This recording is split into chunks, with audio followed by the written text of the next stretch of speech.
नमस्कार दोस्तों, creative career में आपसे स्वागत। और बात करेंगे यहाँ पर महिला पर्यवेक्षक को लेकर। जैसे कि उत्तर प्रदेश में मुख्य सेविका हैं, वैसे ही झारखंड के अंदर क्या है, महिला पर्यवेक्षक। और इनका नया वैकेंसी आया हुआ है, तो ये कंप्लीट जानकारी यहाँ पर बताएंगे इसके बारे में।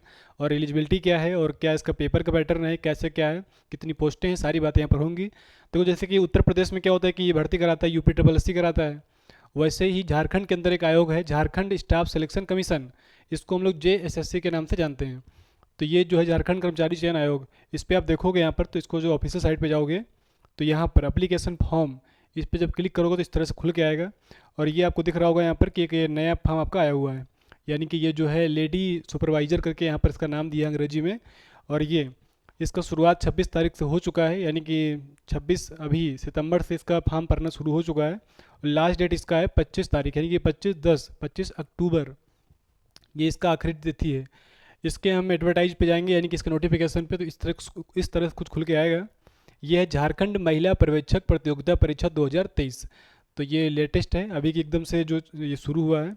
तो इसमें है क्या, 100 रुपये तो फीस है, बहुत ज़्यादा फीस नहीं है, 100 रुपये फीस पड़ेगा इसमें। और पदों की बात करें यहाँ पर, तो पदों की संख्या तो खैर थोड़ी कम है, क्योंकि जितनी उत्तर प्रदेश में आई थी इतनी तो कहीं ना मिलेगी, क्योंकि इतनी बड़ी वैकेंसी आती नहीं है। तो यहाँ पर पदों की संख्या बहुत कम है, मतलब बहुत कम का मतलब क्या है कि 444 पद यहाँ पर हैं। जिसमें से अगर हम बात करें अनारक्षित के, जनरल के यहाँ पर 187 पद हैं। बाकी आप देखोगे तो यहाँ पर रिजर्व कैटेगरी के हैं अलग अलग करके। पहली बात तो ये जान लो, यहाँ पर अगर आप किसी दूसरे राज्य के अंदर जाते हो तो आपको क्या होगा, आरक्षण नहीं मिलता है। वहाँ पे आप जनरल पे ही काउंट करोगे, मतलब रहोगे, आरक्षण नहीं मिलेगा।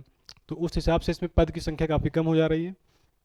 तो टोटल पद यहाँ पर है 444। अगर भरना चाहते हैं तो आप भर सकते हैं, इसमें कहने का मतलब यहाँ पर ये। एलिजिबिलिटी को लेकर बात करें यहाँ पर, तो वही सब चीज़ें हैं जैसे कि पिछली बार पेपर दिए हो, अभी पेपर दिए हो।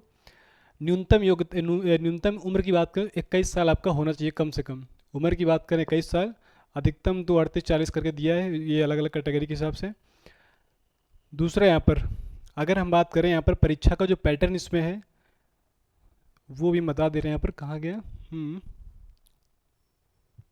एक मिनट, ये रहा। यानी कि ये रहा परीक्षा का पैटर्न। अब समझना यहाँ पर क्या है। पहली बात तो जान लो, यहाँ पर योग्यता की बात करें तो योग्यता में जैसे कि उत्तर प्रदेश में सोशियोलॉजी चाहिए था, होम साइंस चाहिए था, मतलब स्नातक तो होने चाहिए। इसमें भी वही बात है, स्नातक होना चाहिए, वो भी किस में, होम साइंस हो गया, सोशियोलॉजी हो गया और साइकोलॉजी हो गया। तो इनसे अगर आप स्नातक में हैं, सब्जेक्ट मतलब हैं आपके ये, तो इसके लिए एलिजिबल हो, फॉर्म भर सकते हो। पेपर लेकिन इसमें एक नहीं होता है, पेपर इसमें होते हैं 3। जिसमें से पहला पेपर जो होगा ये आपका होता है भाषा ज्ञान का। इस पे आपका हिंदी और अंग्रेजी 2 पेपर होंगे, 2 घंटे का रहेगा, 120 क्वेश्चन आएंगे। मतलब एक ही दिन में 3 पेपर होने हैं, पहला पेपर, दूसरा, तीसरा। तो पहला पेपर जो होगा उसमें 120 क्वेश्चन होंगे, 60 हिंदी के, 60 अंग्रेजी के। लेकिन ये क्वालिफाइंग रहेगा, इसका नंबर कोई आगे चल के जुड़ेगा नहीं। ये फर्स्ट पेपर है, केवल क्वालिफाइंग। इससे अगर ये पास करोगे तभी आपका सेकंड और थर्ड पेपर जो होगा वो चेक होगा, नहीं तो चेक नहीं होगा। यानी कि इसमें 30% आपको नंबर लाने हैं पहले पेपर में। यानी कि 60-60 120 क्वेश्चन हो गया, उसका 30% आपको नंबर लाने, बस क्वालिफाइंग करना है। उसके बाद आएगा सेकंड पेपर। सेकंड पेपर में देखो क्या है, कुछ एक भाषाएं यहाँ पर दी गई हैं, जैसे चिन्हित जनजातीय एवं क्षेत्रीय भाषा। क्योंकि देखो ये झारखंड का है, तो झारखंड के अंदर आपको पता है बहुत सारी जनजातियाँ भी रहती हैं, तो उनकी अपनी भाषाएं भी हैं। तो उनके बारे में भी आप, हो सकता है इसमें एक लैंग्वेज आपको लेना पड़ेगा, यानी कि हिंदी है, अंग्रेजी है, उर्दू, संथाली, बांग्ला, ये मुंडा हो, खड़िया, ये कुड़ुग यानी कि उरांव, कुरमाली, ये सब जितनी भी जनजातियाँ पर, सॉरी, जितनी भी ये भाषाएं दी गई हैं इसमें, इनमें से कोई एक आप चूज कर सकते हो। यानी कि किसी एक भाषा की परीक्षा विकल्प के आधार पर अभ्यर्थी दे सकेंगे। इसको दे सकते हो, ये भी 100 क्वेश्चन आएगा, 2 घंटे का होगा। उधर 120 है, वो क्वालिफाइंग है, ये आपका 100 क्वेश्चन है, 2 घंटे का है। इसमें भी 30% आपको नंबर कम से कम लाना पड़ेगा। देखो क्या है कि 30% तो तीनों में लाना पड़ेगा, पहला पेपर में भी, सेकंड पेपर में भी, और थर्ड वाले में भी है। थर्ड में क्या है, इसका पेपर आपका होगा 150 नंबर का, 150 क्वेश्चन होंगे, 2 घंटा 30 मिनट का समय रहेगा, यानी कि ये हो गया 2.5 घंटे का समय।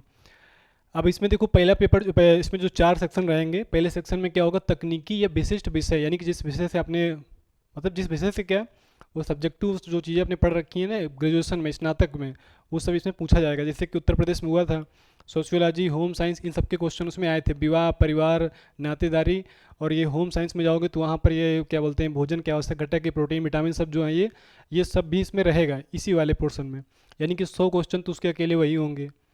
ठीक है, जैसे कि यहाँ पर केवल 100 क्वेश्चन थे, यही वाला पोर्शन। इसमें क्या है, कितने सारे पेपर अलग से, बाकी ये 100 तो ये है ही है। उसके साथ में सामान्य अध्ययन 20 प्रश्न यानी कि जीके आएगा इसमें, और ये सामान्य गणित 20 क्वेश्चन आएंगे, और सामान्य विज्ञान के 10 क्वेश्चन आएंगे। तो यानी कि 100, 120 और 140, 150, 150 क्वेश्चन पूरा कंप्लीट हो गया। 30% नंबर आपको यहाँ पर भी कम से कम लाना पड़ेगा। कहने का मतलब ये हुआ, पहले पेपर में आपको 30% ले आए, क्वालिफाई हो गए, तो दूसरा और तीसरा आपका चेक होगा। दूसरे और तीसरे में 30% तो कम से कम होने चाहिए। अब लेकिन जो कट ऑफ बनेगा आपका, तो इन्हीं दोनों पेपरों के बिहाफ पर कितना मैक्सिमम आपका नंबर जा रहा है, जितने ऊपर से लेने होंगे वो ऊपर से कट जाएंगे। कहने का मतलब ये कट ऑफ जो बनेगा दूसरे और तीसरे पेपर के आधार पर, इन्हीं में से आपको स्कोर करना रहेगा। तो ये हो गया आपका पूरी जानकारी। स्नातक चाहिए, पहली बात तो ये 21 साल चाहिए, और ये 3 पेपर आपको देना पड़ेगा।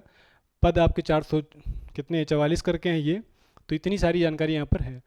बाकी तो सारी चीज़ें बेसिक ही हैं, उसमें कोई मतलब बताने वाली बातें हैं नहीं, ये सब कुछ आपको पता ही है। दूसरा इसका देख लोगे तो नीचे दिख जाएगा यहाँ पर क्या क्या इसके अंदर पूछा जाना है, वो सब नीचे दिया हुआ है। इतनी सारी चीज़ इसमें है, इसको हम भरना है, भर सकता है। बाकी समझ लेना यहाँ पर कि अदर स्टेट में जा रहे हो तो जनरल में काउंट होगी, वहाँ पर रिजर्वेशन नहीं मिलेगा, पद की संख्या इतनी है। किसी प्रकार से कोई डाउट हो तो कमेंट करिएगा, तो उसके बारे में यहाँ पर बता देंगे। Thank you so much. Session को क्या बोलते हैं, सभी लोग लाइक भी कर देंगे, और चैनल पे पहली बार है तो सब्सक्राइब कर लेंगे। Thanks for watching.